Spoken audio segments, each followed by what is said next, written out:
মানে পরিচালক হয়ে উনি তোমাদের কাছে ভোট চাইছে? না না, বদরুল চৌধুরী তো উনি নীতিভঙ্গ করছে। তোমরা যুব সমাজের প্রতিনিধি, তোমরা তাকে সমর্থন করতে পারো না, কোনোভাবেই পারো না। ভাই তাকে সমর্থন করিনি বলেই তো সে আমাদের ঘর থেকে বাইর করে দেয়া, ঘরে তালা মেরে দিছে। হোয়াট? তোমাদেরকে বাসস্থান ছাড়া করছে? না না না, কেউ কেউ পারে না এটা। কেউ কারো মৌলিক অধিকারের উপর হস্তক্ষেপ করতে পারে না। এটা সরাসরি মানবতা বিরোধী। আমি এর তীব্র প্রতিবাদ এবং নিন্দা জানাচ্ছি। থ্যাংক ইউ রাহুল ভাই, এই জন্যই তো আমরা আপনার কাছে ছুটে আসছি। আপনি বদরুল সাহেবের কাছে গিয়ে আমাদের বাসার তালাটা খোলার ব্যবস্থা করে দেন। মানে এত রাতে একজন ভদ্রলোকের বাসায় যাওয়াটা কি মানে সমীচীন হবে, ঠিক হবে বলো? আরে ভাই কে ভদ্রলোক? সে তো চূড়ান্ত লেভেলের অভদ্র। ভাই আপনি গিয়ে তারা দুইটা ধমক দেন, ধমক দিয়ে বলবেন এত রাতে আমাদের ঘর থেকে বাইর করে দেওয়ার অপরাধে মানব অধিকার সংগঠনে তার নামে মামলা করবেন। দেখবেন সে আমাদের চাবিটা দিয়ে দিছে।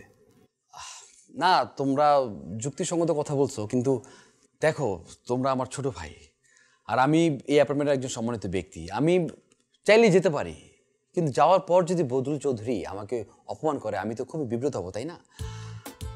এক কাজ করি, শুধু সকালটা হতে দাও, আমি তোমাদেরকে নিয়ে এই অ্যাপার্টমেন্টের সামনে আমি মানববন্ধন করব। আমি বদরুল চৌধুরীর বিচার চাইবো।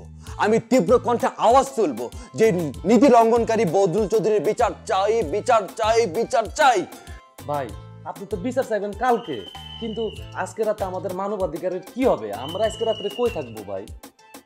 দেখো, যুগে যুগে অনেক অনেক মানুষ ন্যায় এবং সত্য প্রতিষ্ঠার জন্য কিন্তু অনেক কিছু করেছে। সাউথ আফ্রিকা, মানে দক্ষিণ আফ্রিকা, একজন কিংবদন্তি নেতা নেলসন ম্যান্ডেলা, তোমরা কি জানো কিনা জানি না, আরে 29টা বছর কারাগারের ফ্লোরে ঘুমাইছে।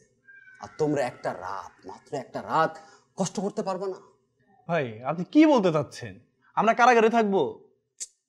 আরে বাবা, এইটার সাথে কারাগারের কি সম্পর্ক? আমি বলতে চাচ্ছি যে তোমরা একটা রাত ঘুরো না, ঘুরো, রাস্তায় রাস্তায় ঘুরো, প্রয়োজনে পুরান ঢাকা যাও, আমি টাকা দিচ্ছি, পুরান ঢাকায় গিয়ে তোমরা বিরিয়ানি খাও, কাবাব খাও, ঘুরো না, লাচ্ছি খাও, খেয়ে আবার সকালে চলে আসো।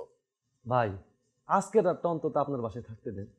কি বলে পাগল ছেলে, মানে অপরিচিত মানুষকে কেন আমার বাসায় রাখবো? কে অপরিচিত?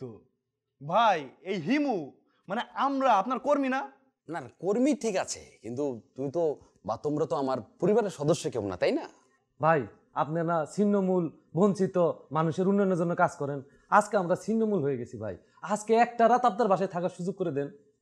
এখন আমি সমাজসেবক, ঠিক আছে, আমি এই অ্যাপার্টমেন্টের সেবক, তাও ঠিক আছে, তাই বলে তো আমি ছিন্নমূল মানুষদেরকে আমার বাসায় রাখতে পারি না, সেটা তো আমার দায়িত্ব না। তাহলে দায়িত্বটা কার ভাই? যারা দায়িত্বে আছেন তাদের। ভাই তাহলে আপনাদের কাজ কি? এই অবহেলিত ছিন্নমূল মানুষদের নিয়ে ব্যবসা করা? পেশাগর, আমি বুঝে গেছি, আমার যা বোঝা সব বুঝে গেছি।